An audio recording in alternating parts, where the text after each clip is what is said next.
Morning again, friends. We're on Zoom today, just in case anybody's wondering. I think it's being recorded, Dee. And I'm delighted today to introduce Clinton Pettus, who's going to share his spiritual journey with us.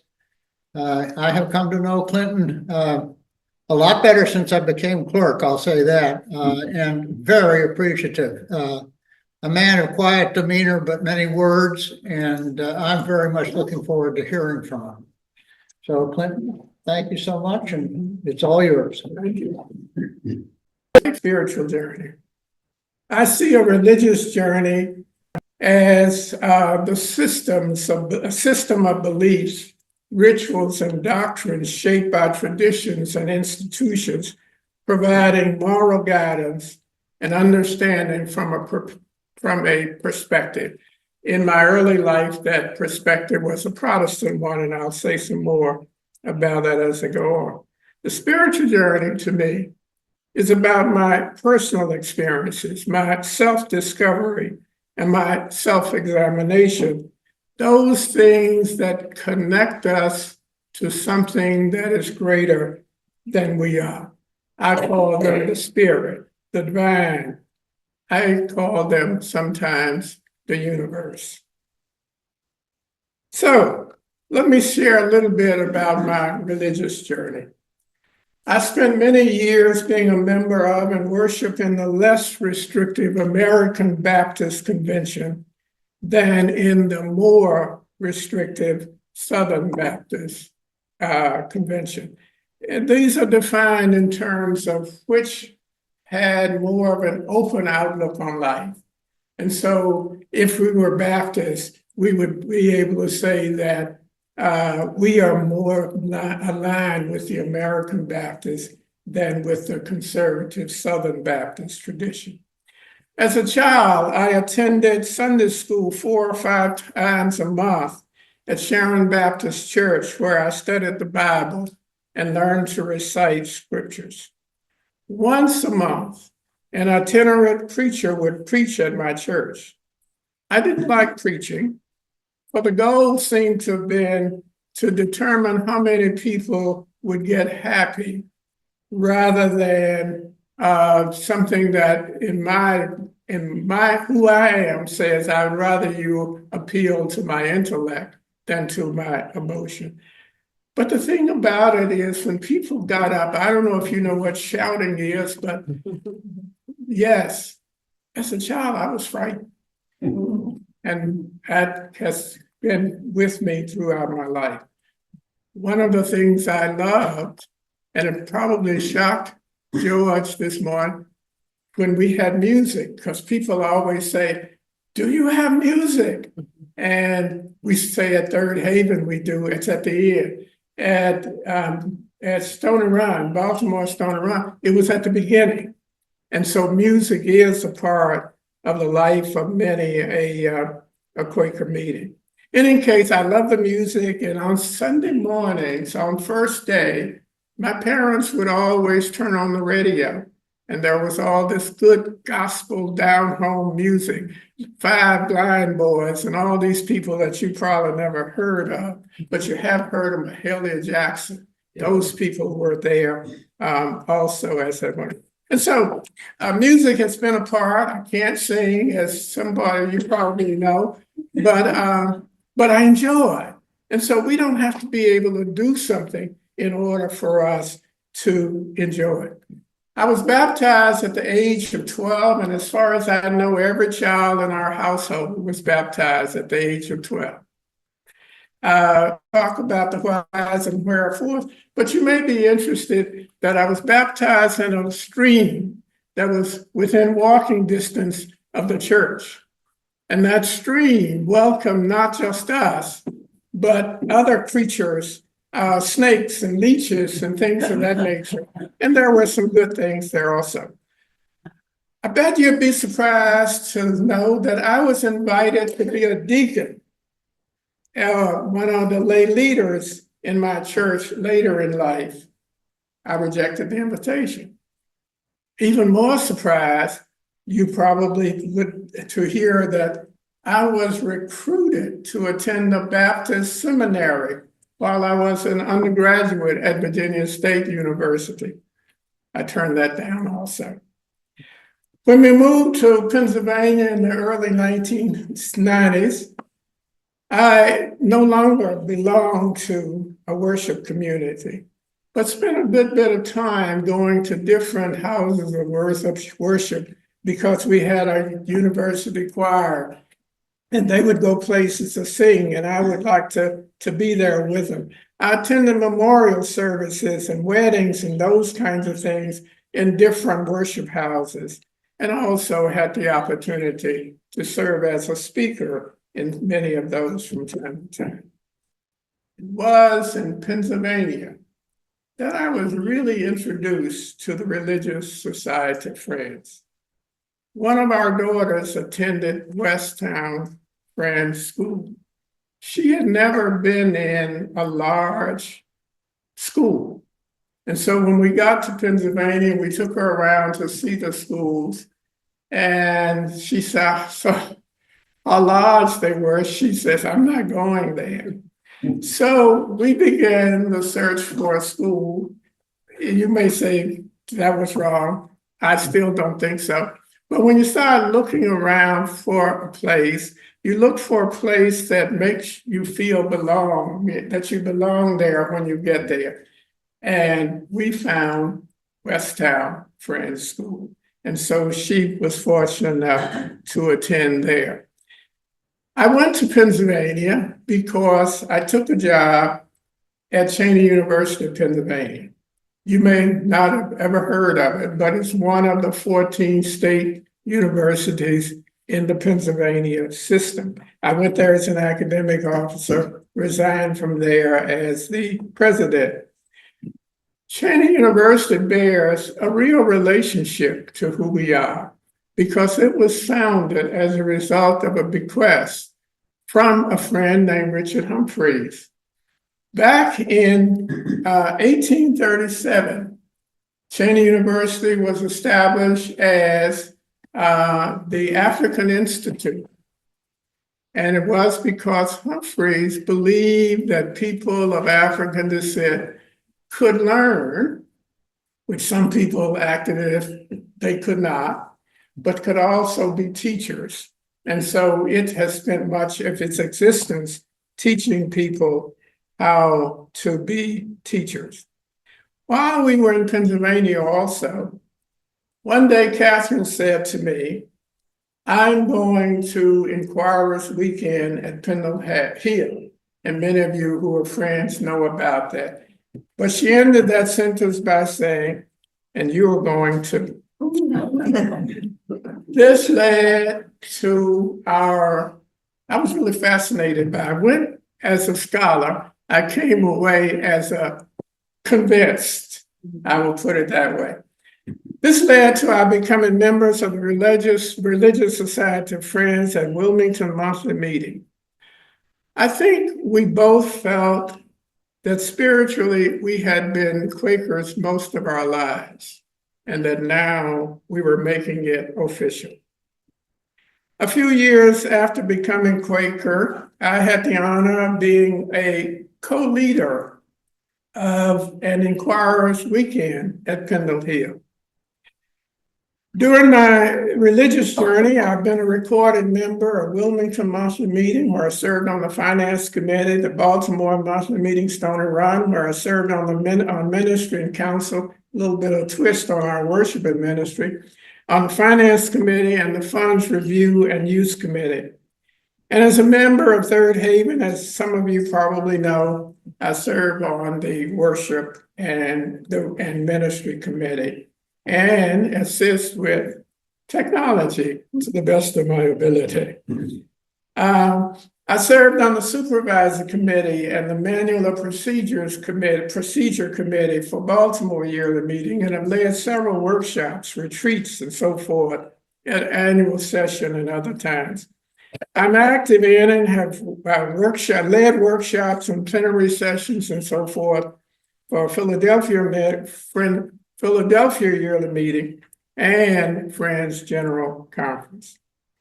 My religious experiences, in my view, have been varied. they've been fulfilling.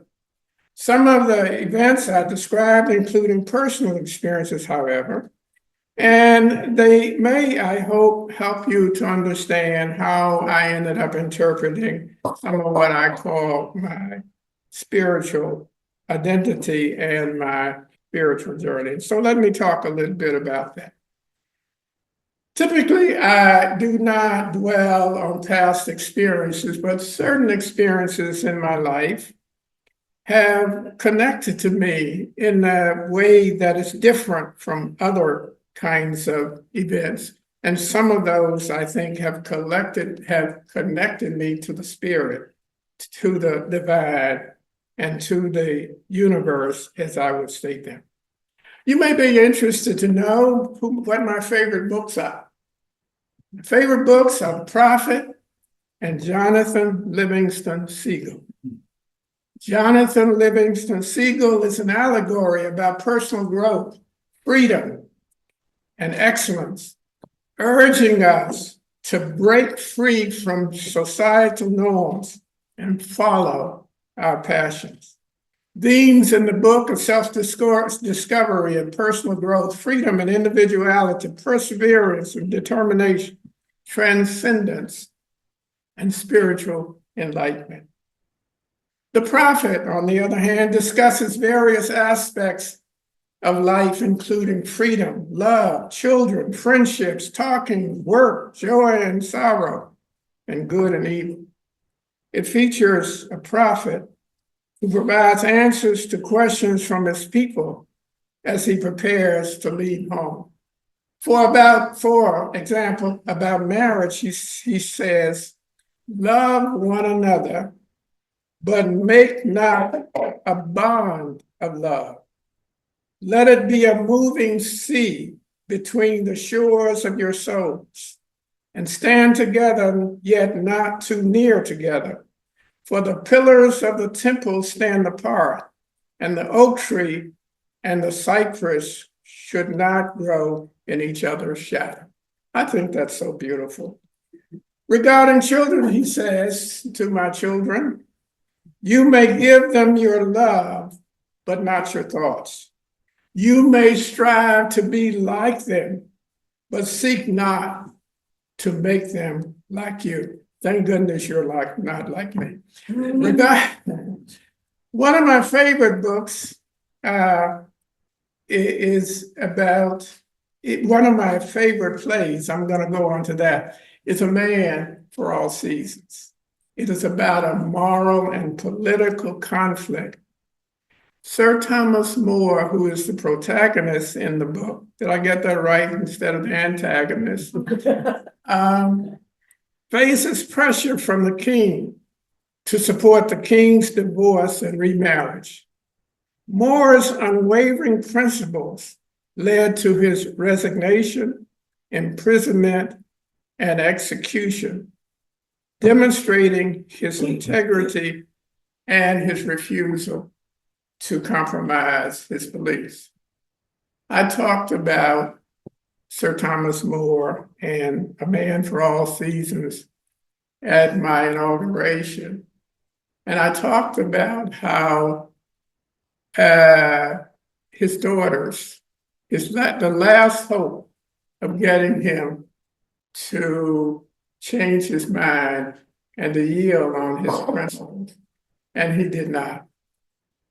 My daughters never forgave me for that because they said, you need to die if I come to you. Anyway, you get the story.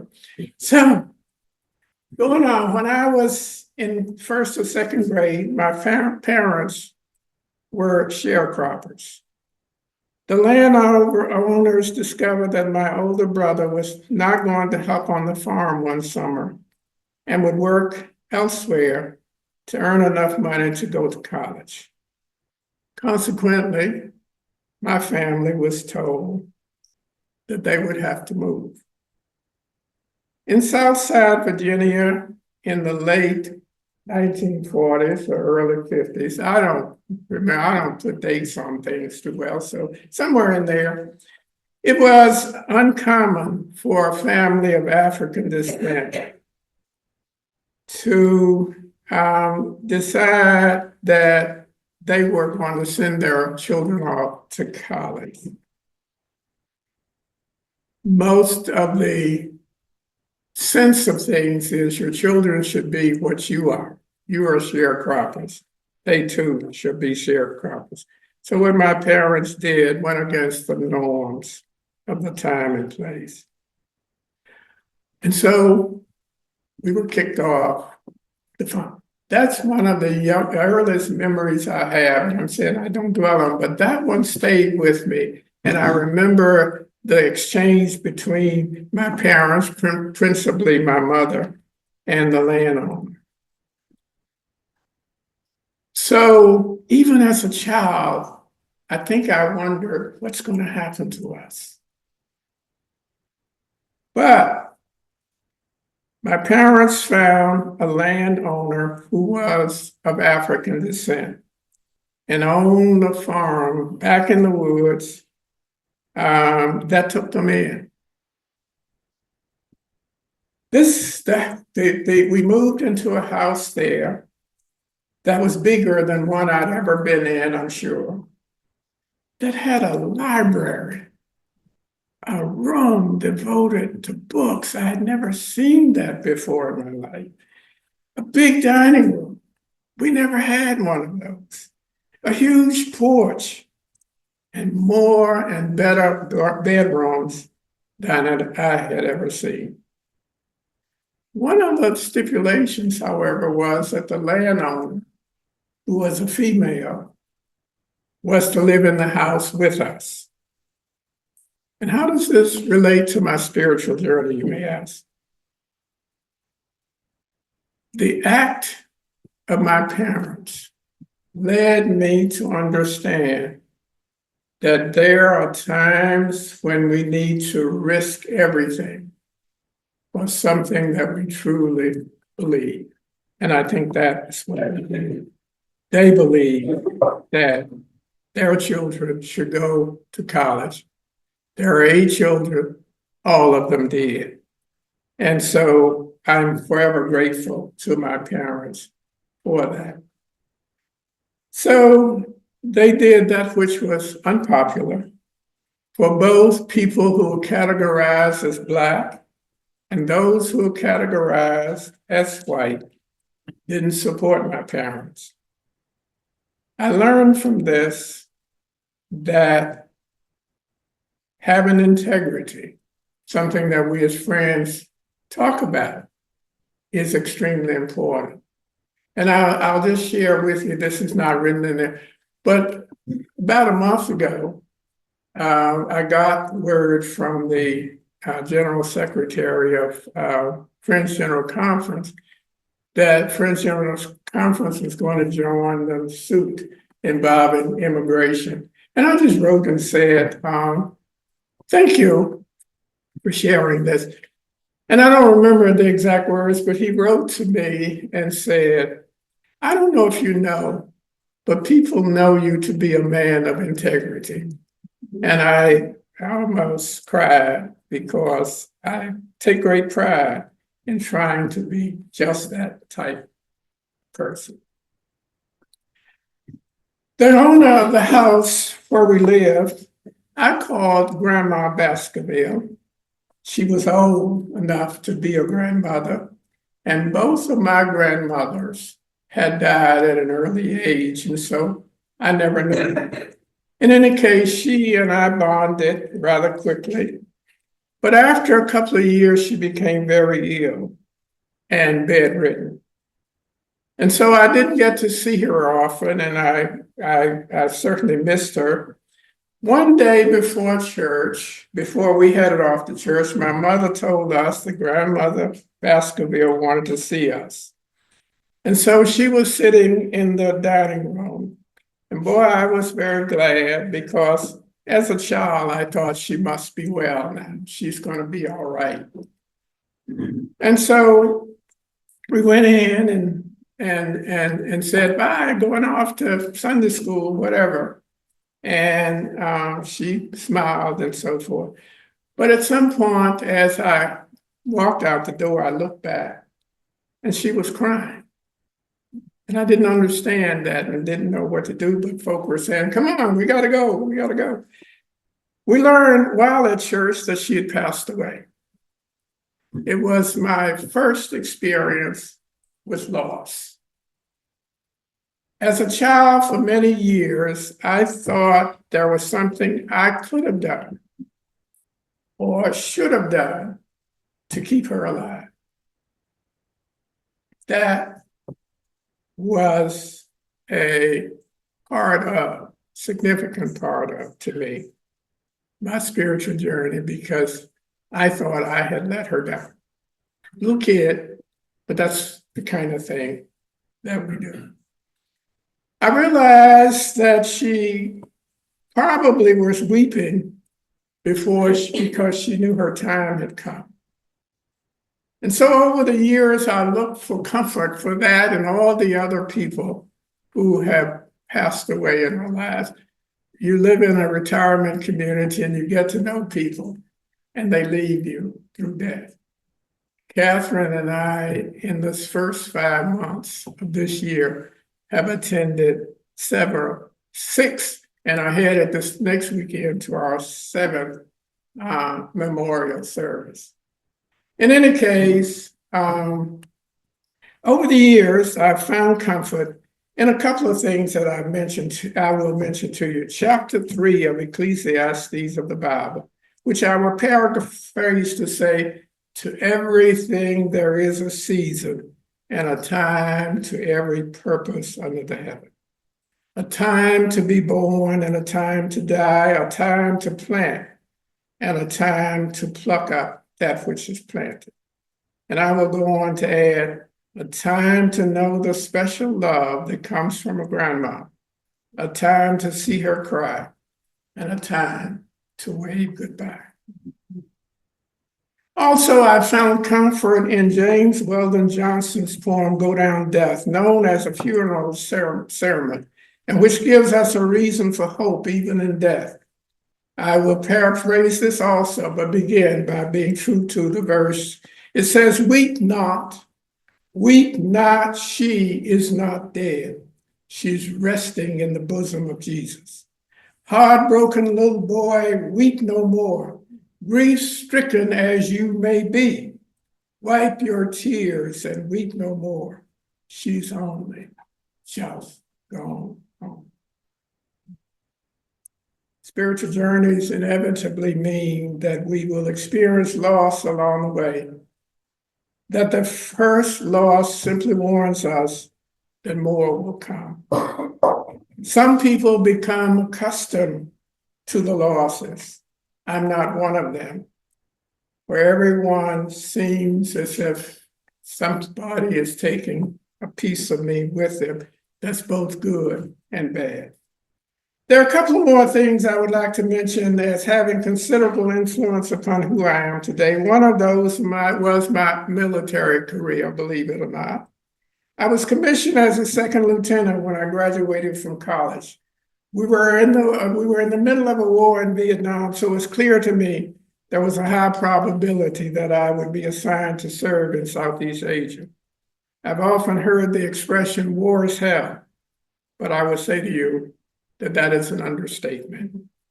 In addition to worrying about being injured or killed, you also feel guilt, survivor's guilt, when you see others die or return home with no visible scars, and you see other people who have scars, or you realize that there are so many people from your school or whatever who did not come back alive. And so, as part of our celebrating Veterans Day at Bailey Chase, one day I wrote the following poem that I'd like to share with you. The title of it is He Went Off to War One Day. Poor George has heard it so many times, and Catherine, so many. He was a young man, a cool, real cool thing, a finger-popping, smooth thing who went off to war one day. He was a carefree one, a sharecropper son one, a school-learned one who went off to war one day. He was a young officer, an immature but gentle man, a man of untested faith who went off to war one day. He saw people wounded. He saw people die. He lived with survivor's guilt because he went off to war one day. He went off to war as a boy. He came home as a man. Sadder, leaner, some say meaner, because he went off to war one day. He heard no victory song. He saw no parades. He felt no great joy when he came home from war one day. Each Veterans Day, he gets thanked for his service, family, friends, and strangers, because he came home from war one day. In my mind, it reminds me that war is a bad dream, that the way of peace is the lesson of war, that there are no real war heroes when he thought about war one day. Heroes make peace. Heroes lift people up, not shoot them down. Heroes look for common ground when he reflected upon war one day. His heroes were mothers, sisters, sweethearts, and others. Those who waited and cried and prayed, hearts that burned with fear that he would not come home from war for one day. He bowed his head and silently prayed, "Let there be peace instead. Let us break bread together and be fed," when he studied war one day. What a price a man must pay for God and country and patriotism to be celebrated on Veterans Day because he went off to war one day. After all is said and done, his faith, hope, and charity have not died. With gratitude, he has endured and prospered. So he went off to war one day. I will share with you here that I'm honored to be able to say that that poem has been placed in the time capsule at Bailey Chase as it celebrates one of the things, along with a bunch of other people's, by the way, as we celebrated the 50th anniversary of ACTS, which is the retirement corporation to which Bailey Chase is affiliated. So I've traveled much in my lifetime, both for work and pleasure. Each journey has been a gift, taking me to places like the motherland, the Holy Land, and yes, to Disneyland. Catherine and I have explored the British Isles, tracing the European part of my ancestry. But my most unforgettable trip was to Ghana in Africa, where I visited a slave castle. This is a place where they held captives as they began using them as cargo on the middle passage of trade from Europe to Africa and to the Americas. It was on the shores of Africa that I realized that people can hold your body in captivity, but not your soul, your heart, your mind. That is, unless you surrender to them. It is there that I understood that privilege is what you make it. It is there that I better understood what it means to dream the impossible dream, to fight with your last ounce of courage. It is there that I understood what it means to step out on faith as my parents has done. It is there that I came to understand what we talk about as a growth mindset rather than a fixed mindset. A growth mindset being the belief that anything can be overcome if we are willing to work hard enough and to have trust in ourselves and in the Spirit. One of my favorite ancestral sayings is one from the Ashanti people in West Africa. Making up the largest tribe of the Akan people of Ghana, The Ashanti people were known to be fierce fighters, believing in the slogan, "If I go forward, I die. If I step backward, I die. It is better to be moving forward." This slogan typifies the spirit that my ancestors must have carried with them through all the hardships of captivity. And it speaks to me every day of my life, striving to go forward, searching for ways to do things better and to be better myself, and seeking to elevate those whose lives are touched by me and whose lives who touch my life.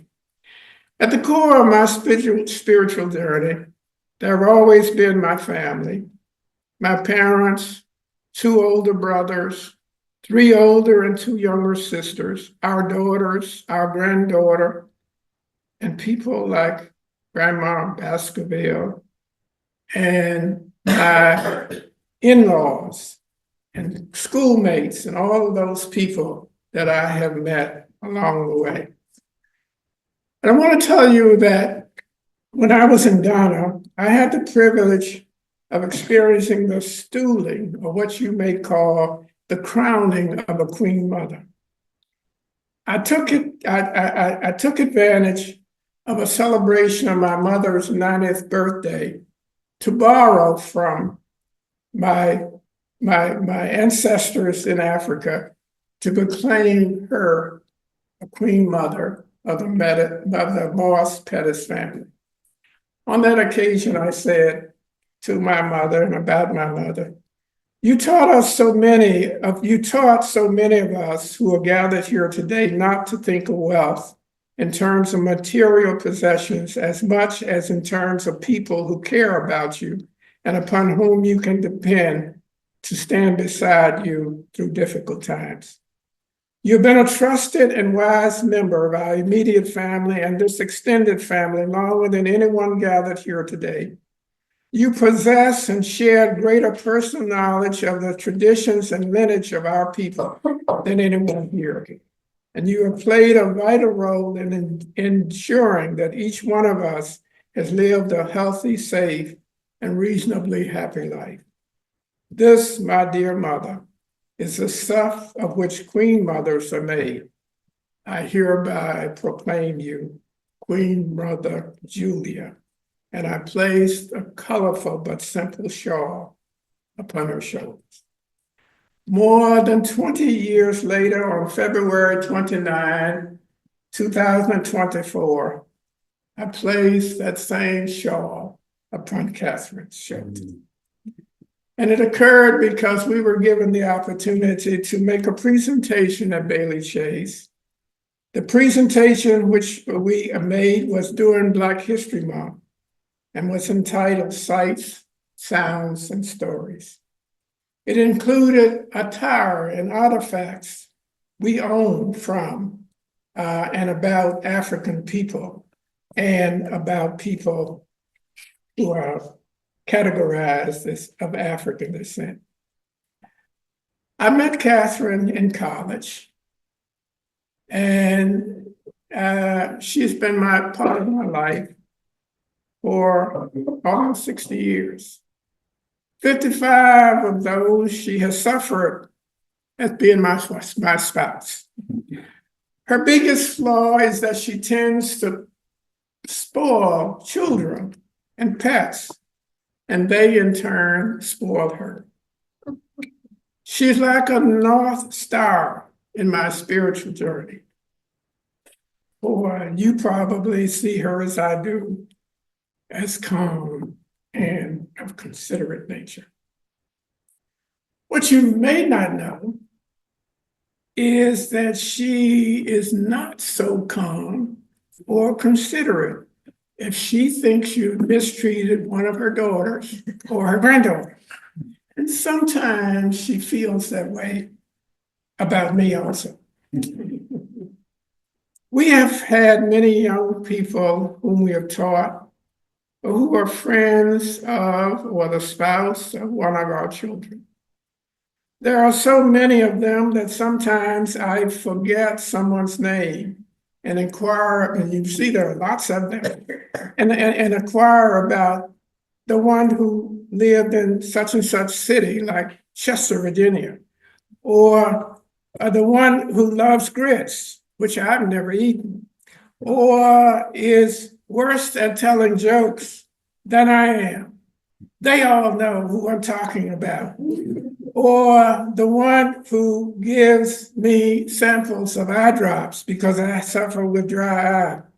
Or that was a daughter's roommate or someone from work. Each of these persons is part of our extended family. Each of them is special. They have helped me to stay grounded, to value self-examination, and allowed me to explore my beliefs in ways that are, to me, authentic and that connect me to something greater than myself.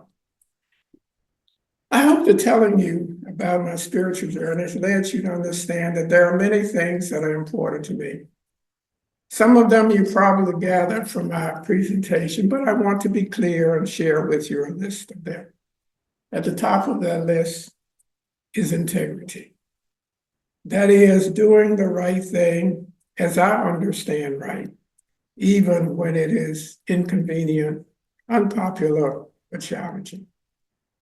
I believe in trying to further belongingness, where I strive to help everyone to be happy, reasonably comfortable, and experience a sense of comfort and acceptance wherever I am. Being anti-label, that is, to avoid neatly defining others or being defined by others through rigid classifications or categories. I embrace the idea that human beings' thoughts and emotions do not fit nicely into boxes, jars, or any other container. When you put the label on, you forget that they are individuals. I value being socially mindful, striving to engage with others in a way that fosters deeper understanding and compassion. This includes active listening, avoiding judgment, and making choices that allow others to make choices for themselves. I believe in letting my life speak, allowing my actions, choices, and experiences to reflect who I think I am, rather than conforming to external expectations. I believe in continuing revelation. I'm aware that I do not know all there is to know. Hence, I'm always examining myself and looking for ways to do better and to be better. I believe in family, ancestors, and friends. Those are the people who have done the most in shaping my identity, values, and sense of belonging. Regarding friends, there have been times when my daughters seemed to worry that I did not have enough friends. I now tell them that I have approximately 500 friends around the world. Of course, they were probably not talking about friends with a capital F, but who cares? I also would say to you that I could say to them, but your friends are my friends. And in that, I also have more than 500,000 friends. I believe in spiritual gifts. I believe that each of us has spiritual gifts or talents that belong to our communities, and that we should strive to refine those gifts in ourselves and encourage them in others. I see relation building across perceived differences as my spiritual gift to my faith community and to my residential community and beyond. I've not been perfect in doing any of the things that I aspire to be, but that's what a journey is all about. It's becoming. Thank you so much. Thank you, dear people. Pamela and Talisa. Everybody. Love you. Take questions? Oh, no. I was asking if I would take questions. I know you heard what I said. But yes, is there a question from anybody? If you're on the screen, just raise your electronic hand or whatever. No questions? Wow. And nobody left the house, Kalisha, come. Oh, yes, please. I hate to take us back from the high of your ending, but I wanted to ask you a little bit more about the war. My father, you told a story that resonated with some things about him. He served in the Korean War and during the Vietnam War joined study. I will tell you what is being said in a moment. Yes, please. Study about in 1963, thinking that that was an unjust war, but he always struggled with the peace testimony. And I wondered if you had any insight into what that meant, struggling with peace testimony. Yeah. Repeat the I would say, Repeat the question. oh, the question has to do with the struggles that one may go through in terms of what we refer to as the peace testimony among friends, our belief in peace as opposed to war or violence or whatever the case may be. Did I do a decent job with that? Yes. And yes. Please understand that when I was in the military, I was not a friend. I was a Baptist. And I would also add that I grew up in rural Virginia, and often in rural communities, you have a disproportionate number of people who enter the military and who die as a result. That's part of the culture, subculture there. So that's one of those things. You may know that a number of people were conscientious objectors, but also that some persons serve the military without being warriors, if I may. That is the medical service or whatever. One of my older brothers was in Vietnam in the medical services. So it's a challenging question because I don't believe in violence. I try to do everything that I can to avoid it. But I would not say to you that if somebody sought to harm one of mine, that I would not be led to respond in a manner about which I would not be proud. And so the thing that I think is so interesting about that is when you're in the military, part of the training, part of the basic training is the notion that you are saving your country. And almost you alone is needed to make that happen. So you go with interesting. I don't know what you experienced in Navy, but that's what I did in the Army. The other thing is, and I love that you asked, because you remember I talked about not liking labels and so forth. You know, in Vietnam, we didn't call the people we thought were enemies Vietnamese. We called them gooks. We do humanize them, just as people do humanize folk of African descent in this country by calling them other things. Then you don't have to think about the fact that you're killing or harming another human being, those kind of things. So, to be more personal about this, I don't think I've really ever talked very much.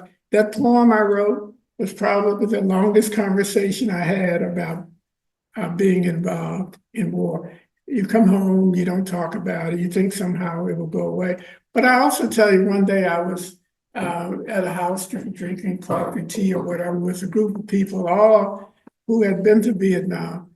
And then suddenly we were all talking about our experiences, and it was cathartic because we'd held so much in and tried to forget so many things.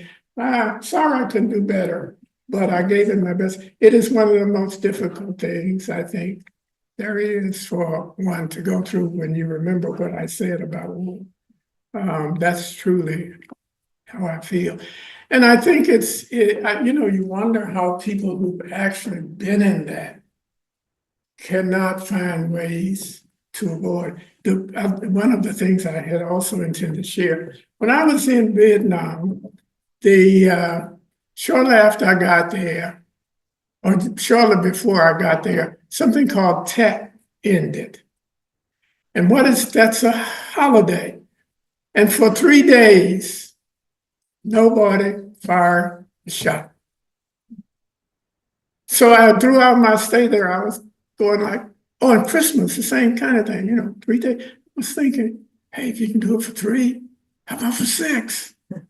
6 days, 6 months, 6 years, a lifetime. Why not? I think it's the culture, that war has been part of human existence, and somehow we are not willing to grow up and move beyond that kind of primitive approach. My personal view. Yes. Anything else? A question on the computer, perhaps? Anybody on who would like to raise a question, make a comment? Well, Thank you. either I did an awful job and left you with no thoughts, or I did a pretty good job. I'm going to claim the latter, okay?